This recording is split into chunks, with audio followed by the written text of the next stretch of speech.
అదరకొట్టే కారం రంగు రుచి ఆచి కారం పొడి.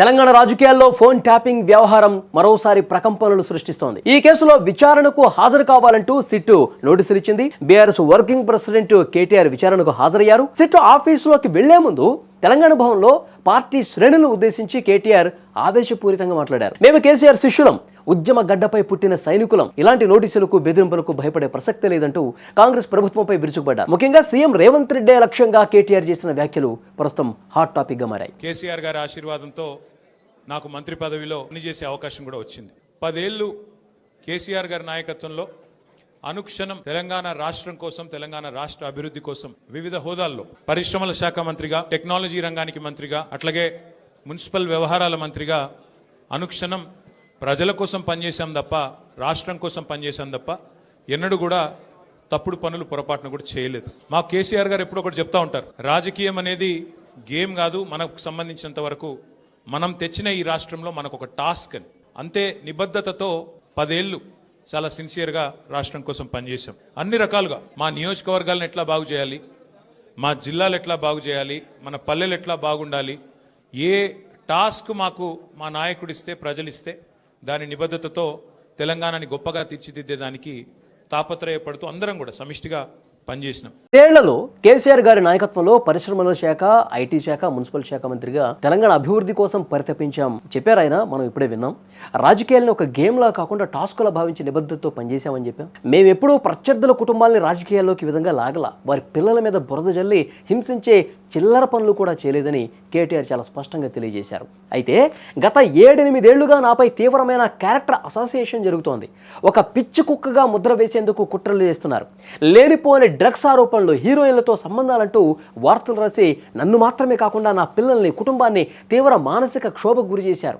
అయినా సరే నేను ఎప్పుడూ కూడా దొంగ ఏడుపులు ఏడవలేదు, నికార్సైన నాయకుడిగా తలవంచకుండా పోరాటం చేశానని కేటీఆర్ ఈ సందర్భంగా తెలియజేశారు. దొంగనైతే దొరికిండో 50 లక్షల రూపాయలతో అడ్డంగా రాష్ట్రం మొత్తం చూస్తుండగా ఆ దొంగ ముఖ్యమంత్రి అయి కూర్చున్నాడు. ఆ దొంగకి ఏమనిపిస్తున్నది, మిగతా వాళ్ళు కూడా నా లెక్కనే రాజకీయ నాయకులందరూ దొంగ పనులు చేస్తారు, మిగతా వాళ్ళు కూడా నాలాగనే బురద అంటియాలి, వాళ్ళను బదనాం చేయాలి. అందుకే ఏం చేస్తున్నాడు, విచారణ పేరిట ఆదేశాలు జారీ చేస్తా ఉన్నాడు. ఒక 3 రోజుల కిందట హరీష్ రావు గారు ఒక ప్రెస్ మీట్ పెట్టినారు తెలంగాణ భవన్లో. ఏమని మాట్లాడినారు, సింగరేణి కాలరీస్ ఏదైతే ఉన్నదో అక్కడ 1000 కోట్ల బొగ్గు కుంభకోణం జరిగింది. దానిలో ప్రధాన ముద్దాయి రేవంత్ రెడ్డి గారి బావమరిది సృజన్ రెడ్డి. ఆయన కింగ్ పిన్ గా ఉంటూ ఈ అక్కరలేని సైట్ విజిట్ సర్టిఫికేషన్ భారతదేశంలో ఎక్కడ ఏ కోల్ ఫీల్డ్లో లేదు, అదొక కండిషన్ పెట్టి, ఒక నిబంధన పెట్టి కాంట్రాక్టర్లను రింగు చేసి బెదిరించి ఫోన్ ద్వారా నేరుగా మాట్లాడి, నేను ముఖ్యమంత్రి బావమరిదిని మాట్లాడుతున్నా, మీరు టెండర్ వేయొద్దు, మీరు వేస్తా అని చెప్తే నేను సర్టిఫికెట్ ఇయనియా సింగరేణి నుంచి అని బెదిరిస్తున్నాడు.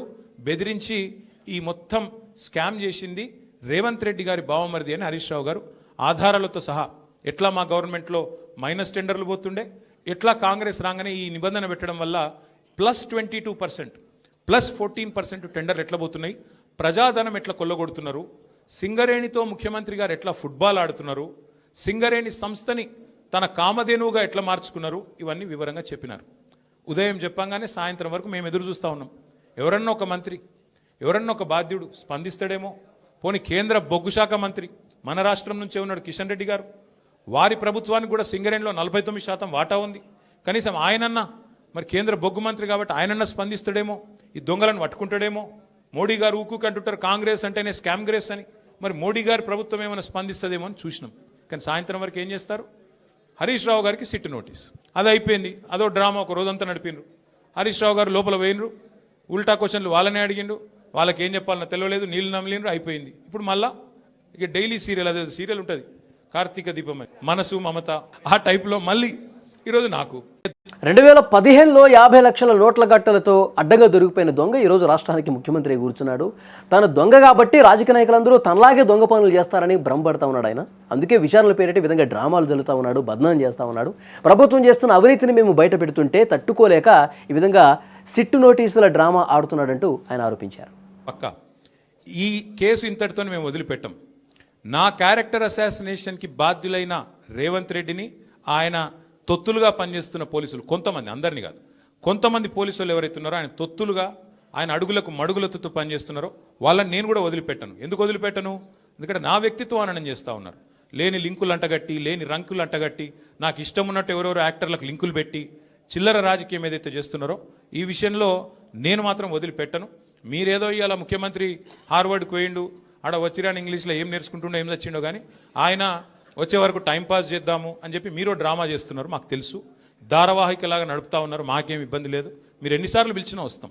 నా క్యారెక్టర్ మీద బురద జల్లిన రేవంత్ రెడ్డిని అతని తొత్తులుగా మారి అడుగులకు మడుగులు ఒత్తుతున్న కొందరు పోలీసు అధికారుల్ని వదిలిపెట్టబోనని చెప్పేసి కేటీఆర్ చెప్పారు. చట్టాన్ని గౌరవించే పౌరుడిగా విచారణకు వస్తాను, కానీ లేనిపోయిన లింకులు అంటగట్టి ఇబ్బంది పెట్టాలని చూస్తే సహించేది లేదంటూ ఆయన ఫైర్ అయ్యారు. మీరు ఎన్ని రకాల డైవర్షన్ గేమ్లు ఆడినా మేము మాత్రం అర్జునుడి కన్ను ఎట్లయితే ఆనాడు తన గురి మీదనే ఉండనో అట్లే మా గురి మొత్తం కూడా ఈ ప్రభుత్వ అసమర్థత మీద, మీ అవినీతి మీద, మీరు ప్రజలకిచ్చి ఎగ్గొడుతున్న హామీల మీద, యనుమల రేవంత్ రెడ్డి ఎగవేతల రేవంత్ రెడ్డికి ఎట్లా మారిపోయిండో అన్న దాని మీద 420 హామీలు ఇచ్చి ఇప్పటివరకు 4 హామీలు కూడా నెరవేర్చకుండా ఎట్లా ఈ లుచ్చా పనులు చేస్తున్నాడో వీటిని ఎండగడుతూనే ఉంటాం. 100% వదిలిపెట్టకుండా ప్రాణం పోయేదాకా పోరాడుతూనే ఉంటాం. ఎవరికి భయపడకుండా, ఎవరికి తలవంచకుండా నిఖార్సైన తెలంగాణ బిడ్డలుగా, కేసీఆర్ గారి సైనికులుగా, కేసీఆర్ గారిని తిరిగి ముఖ్యమంత్రి చేసేదాకా మేమందరం కలిసికట్టుగా పనిచేస్తూ ఉంటామని చెప్పి తెలియజేస్తూ మీ అందరికీ కూడా సంఘీభావం చెప్పడానికి వచ్చిన ప్రతి ఒక్కరికి మళ్ళొకసారి ధన్యవాదాలు తెలియజేస్తూ మిగతా విషయాలు వాళ్ళు నన్నేం అడిగినరు, నేను వాళ్ళనేం అడిగినా అవన్నీ సాయంత్రం మిగతా విషయాలు మాట్లాడుకుందాం. Thank you.